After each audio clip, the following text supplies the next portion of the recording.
This is the 100-year-old school we bought 2 years ago, and we've been slowly restoring basically everything as we turn it into a house for kids and family and dogs and who knows what else.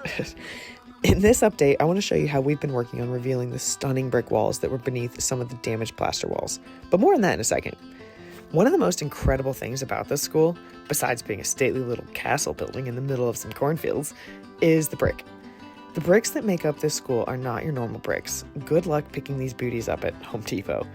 These bricks are huge, and they've got a lot of color and texture variation and just character. And we love them. And there are thousands upon thousands upon thousands of them in the school because these walls are really heckin' thick. Naturally, fixing all this brick is also one of the biggest projects for the whole undertaking, and I need to hype up our amazing mason Brad for just 1 second. Brad, his partner E, and Brentley worked most of last year repointing the entire exterior of the schoolhouse. I'm so in awe of how a good mason can change the whole appearance of an old building. Seriously, after 100 years of wear and tear and vines and water, so much water, these guys have the exterior brick of this building looking basically brand new. I said in another video that these guys are like pastry chefs of brick, except they get to use giant saws, and it's true. A really good mason is kind of an artist engineer. They've got to think about color and texture and structure and blending all the old with the new, and it's been fascinating to get to know Brad and watch him work. So once the guys finished up the outside, I asked Brad if he wanted to work on some stuff inside, because with the exception of a couple pieces of small metal, this entire building is all structural masonry and wood. Plus, since old buildings are constantly revolting against you, there's some stuff in here that needed Brad's wisdom. And now look, I am in a lot of old house groups on the internet, and I know literally every single decision has the potential to be controversial, and that includes removing plaster. Some of the plaster in the school is in good condition, and our amazing tile guy Greg is repairing that. Thank you, Greg. Some of the other stuff, this is what we are working with.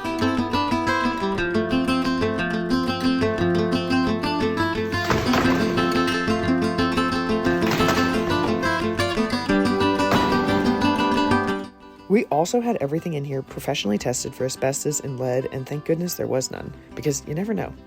And once we started taking off some of the plaster, we were like, oh my gosh, this brick deserves to be naked.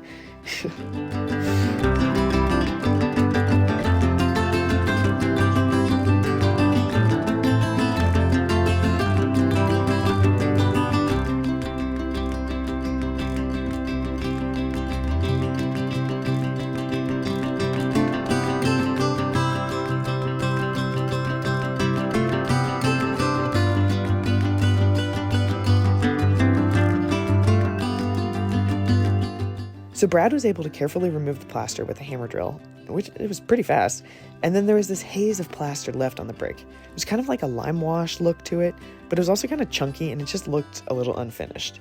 So we tried a few things here and we got pretty frustrated. We tried a vinegar solution, scrubbing it with brushes, a little bit of water. We knew that pressure washing does work on the problem. It worked perfectly in the basement, but we couldn't have hundreds of gallons of water all over the wood floors on this level. It's always something, huh? No matter what we did with the plaster haze, we'd scrub and some would come off, and then the brick would look amazing when it was wet. But the next day we'd come back and it was hazy again. So we were also very cognizant of not hurting the brick or its fire skin. One, so that we won't have tons of problems later, but also just we want to be respectful of this amazing 100-year-old building. And not gonna lie, I was getting really frustrated and losing sleep over this brick. So Brad came to the school's rescue again. The best solution seems to be a wire cup brush and an angle grinder, plus Brad's magic touch and beastly work ethic.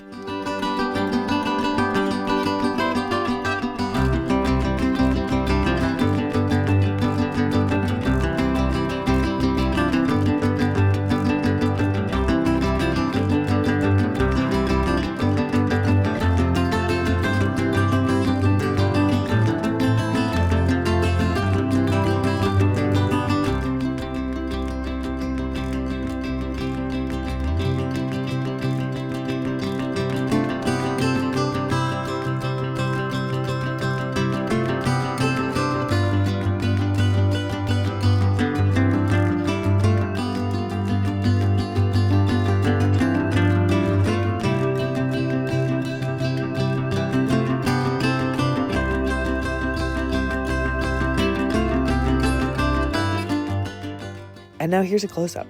As you can see, The fire skin is still on the brick and they look beautiful. Just the texture and the colors that this brick adds to a room makes all the stressing worth it. Next up, Brad is repointing a lot of spots around these rooms to get the walls fully repaired, and I've got about 7 experiments that I'm trying to seal the brick with the masonry safe sealers so that we don't get tons of dust from all these beauties. More on that in a follow-up video. And don't worry, we still have tons of plaster all over this schoolhouse for all the plaster fangirlies out there. You gotta see this time lapse of the amazing Greg restoring plaster in what will be our bathroom.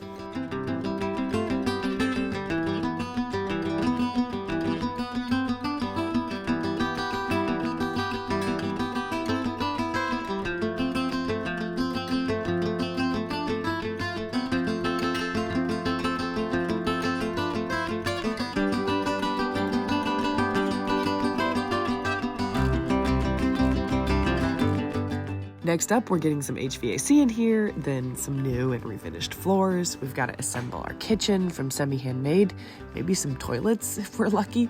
We're also constantly cleaning, it feels like. It is incredible how much dust you can accumulate on a construction project.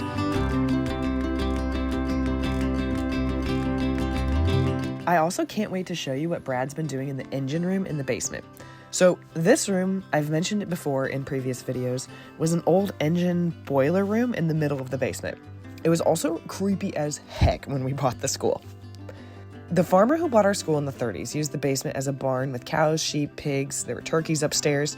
That farmer also removed the old boiler, so now this room was just an awkward space with weird ductwork, and we wanted to figure out how to use it and keep the old remaining part of the engine.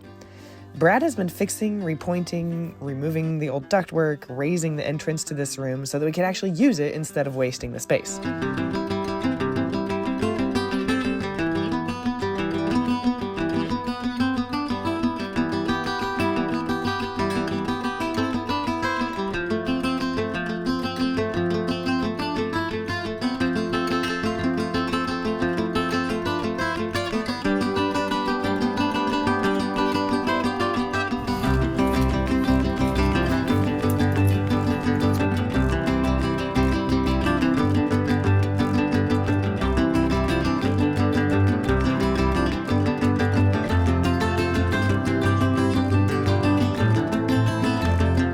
What we have planned here is a bit ridiculous, but so is buying a school, so here we go.